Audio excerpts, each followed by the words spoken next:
Assalamualaikum warahmatullahi wabarakatuh. Alhamdulillah, dengan izin Allah sampai juga Ramadan.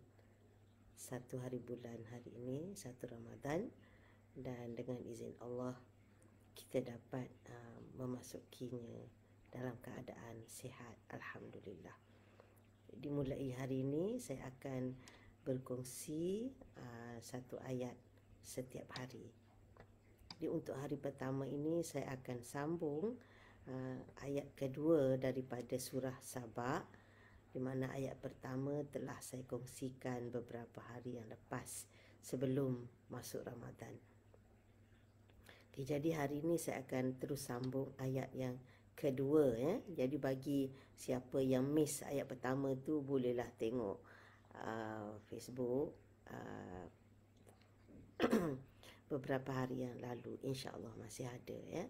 Jadi ayat yang kedua surah Saba ini Allah berfirman, ya'lamu ma yaliju fil ardi wa ma yakhruju minha wa ma yanzilu minas samai wa ma ya'ruju fiha wa huwar rahimul ghafur. Maksudnya, dia, yakni Allah Subhanahu wa taala, mengetahui apa yang masuk ke dalam bumi. Jadi apa yang dimaksudkan dengan apa yang masuk ke dalam bumi, ma yaliju fil ardi, maknanya yang dari atas dia masuk ke dalam bumi. Dalam tafsir menyebut ialah contohnya air hujan yang turun. Jadi sebahagian air hujan yang turun itu di merata tempat ini, dia masuk menyerap ke dalam bumi. Jadi Allah tahu semua berapa titik yang masuk ke dalam bumi dan di mana, dan apa terjadi pada air itu setelah dia meresap masuk ke dalam bumi. Itu salah satu perkara yang masuk ke dalam bumi.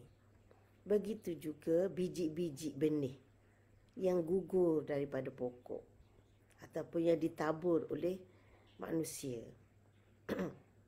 ataupun yang dicampak oleh haiwan selepas mereka makan buah-buahan. Biji itu dia masuk ke dalam bumi, di mana, banyak mana, tu biji benih, ya. Dan juga yang masuk ke dalam bumi apa? Jenazah, mayat, makhluk-makhluk yang meninggal, termasuk kita manusia. Bila kita meninggal, kita ditanam ke dalam bumi.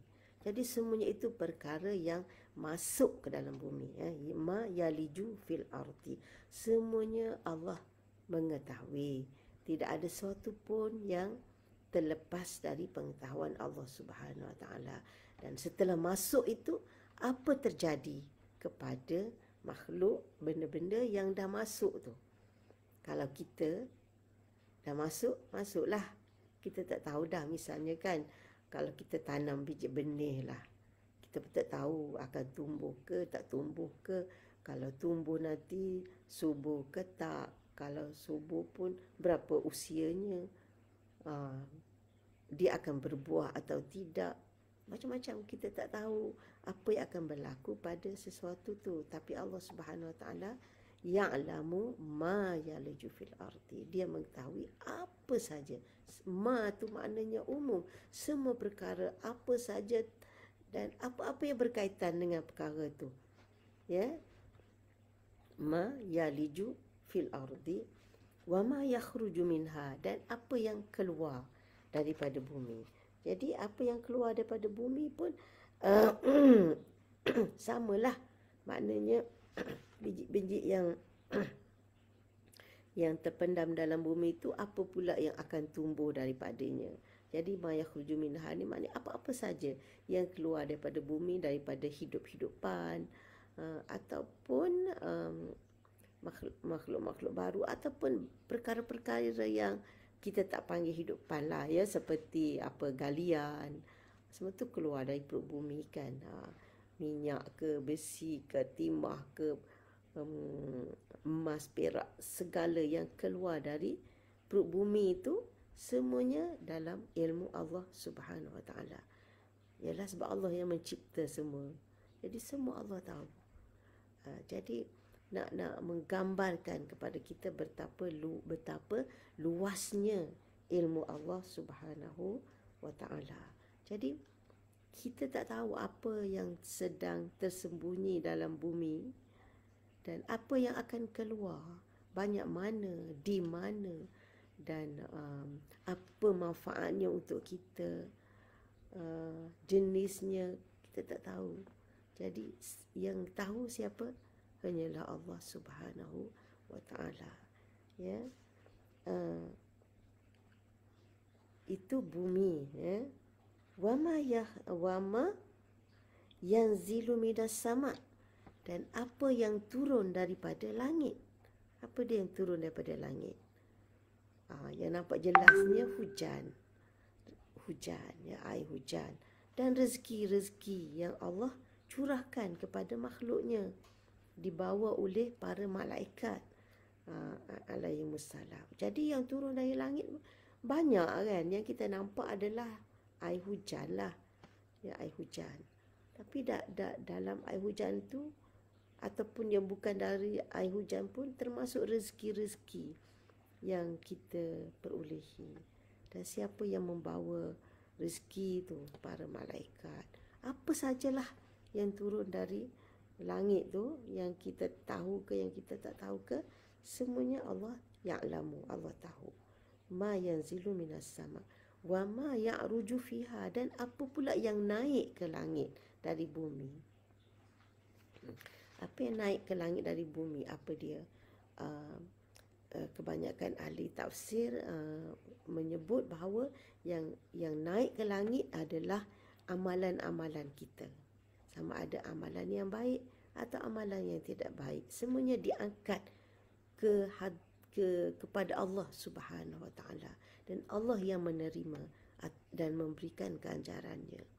Doa-doa kita yang kita panjatkan, ya, khususnya dalam bulan Ramadan ini, kita digalakkan supaya banyak berdoa. Jadi doa yang kita panjatkan itu dibawa naik ke langit, maknanya naik kepada Allah Subhanahu Wa Taala. Allah tahu semua tu. Ya, tidak ada satu doa pun yang terlepas daripada pengetahuan Allah Subhanahu Wa Taala. Doa kita, amalan kita, kita berpuasa hari ini, kita tilawah hari ini, kita baca Quran. Tilawah baca Quran samalah kan, ulang je. Bersedekah, senyum kepada sahabat, menyampaikan ilmu, mendengar ilmu, dan menyebarkan balik. Semua amalan-amalan kita itu naik ke langit. Semuanya Allah tahu, ya. Allah tidak ada terlepas, ya, daripada apa ni. Walau banyak mana pun, ya, amalan itu dinaikkan, dibawa, dipersembahkan, semuanya Allah tahu. Jadi jangan bimbang, ya. Kita duduk seorang-seorang, tak ada siapa tengok pun, Allah Maha mengetahui. Dan Allah akhiri ayat ini dengan wahwar rahimul ghafur. Wahwar rahimul ghafur. Dan dia Maha Rahim, Maha Rahmah, Maha Kasihan, Maha Kasih, Maha Sayang, Maha Mengasihani, iaitu ketika dia menurunkan apa-apa kepada kita dengan sifatnya yang Maha Pemurah tu. Dia menurunkan hujan, menurunkan rezeki, menurunkan Al-Quran, menurunkan malaikat-malaikatnya untuk menyampaikan kebaikan, untuk tolong mendoakan kita. Maknanya apa yang Allah turunkan untuk kebaikan kita adalah dengan sifatnya yang Maha Pemurah, Maha Pengasih, Maha Penyayang. Kadang-kadang kita tak minta pun, sebab kita sendiri pun tak tahu apa yang kita perlukan. Kan Allah turunkan Quran. Quran dah ada sebelum kita lahir lagi kan. Allah turunkan hujan. Allah tahu banyak mana hujan yang nak diturunkan. Allah tahu di mana hujan nak diturunkan. Dan Allah tahu apa yang akan dilakukan oleh air hujan itu kepada makhluknya di bumi. Semuanya dengan rahmahnya, dengan kasih sayangnya. Itu Ar-Rahim, ya. Lepas tu Al-Ghafur. Al-Ghafur ni Maha Pengampun. Maknanya bila Allah turunkan sesuatu kepada kita, maka penerimaan kita tu, ya, dari segi kita bersyukur ke tidak, kemudian bagaimana kita beramal dengan apa yang Allah dah turunkan tu, semuanya dinaikkan tadi kan, dinaikkan. Wama ya'ruju fiha. Jadi ketika Allah menerima apa yang naik kepadanya itu dalam keadaan dia Maha Pengampun. Allahu Akbar. Sebab kan Allah turunkan Quran itu dengan rahmatnya, dengan kasih sayangnya. Kemudian kita menerima Quran ni, kita baca, kita cuba faham, kita beramal, dan yang kita baca, kita faham, kita amal tu dinaikkan kepada Allah. Allah terima dengan pengampunannya. Sebab apa yang kita buat tu terlalu sedikit. Banyak kelemahan, banyak kekurangan, banyak kecuaian dalam amalan kita. Kita baca Quran, baca dengan hati yang lalai, yang reka, tak khusyuk. Kita amalkan, amal tak sempurna, banyak kelemahan, banyak kekurangan. Pun begitu Allah terima dengan sifatnya yang Maha Pengampun tu. Masya Allah, hebat kan? Memang sangat lemah kita ni. Kan? Jadi begitu juga amalan-amalan yang lain. Allah perintahkan kita puasa. Dalam Quran lah kan. Kita puasa. Tapi puasa kita banyak yang kurang. Kita puasa daripada makan dan minum. Kadang kita tak puasa daripada cakap bohong. Tak puasa daripada mengumpat. Mata tak puasa daripada melihat perkara yang haram. Telinga tak puasa daripada mendengar perkara yang tak baik. Jadi maknanya rahim ketika Allah menurunkan nikmatnya. Tak kiralah nikmat dalam bentuk ruhi atau bentuk yang maknawi atau yang bentuk yang zahir. Yang zahir ni seperti kita nampaklah, turun hujan, turun berbagai-bagai perkara lah kan. Jadi maknanya ketika Allah menurunkan nikmatnya dengan penuh kasih sayang, dengan penuh rahmat. Ketika Allah menerima amalan kita, persembahan kita, Allah terima dengan sifat yang Maha Pengampun. Ya, jadi begitulah hebat kebesaran Allah Subhanahu Wa Taala, pencipta kita.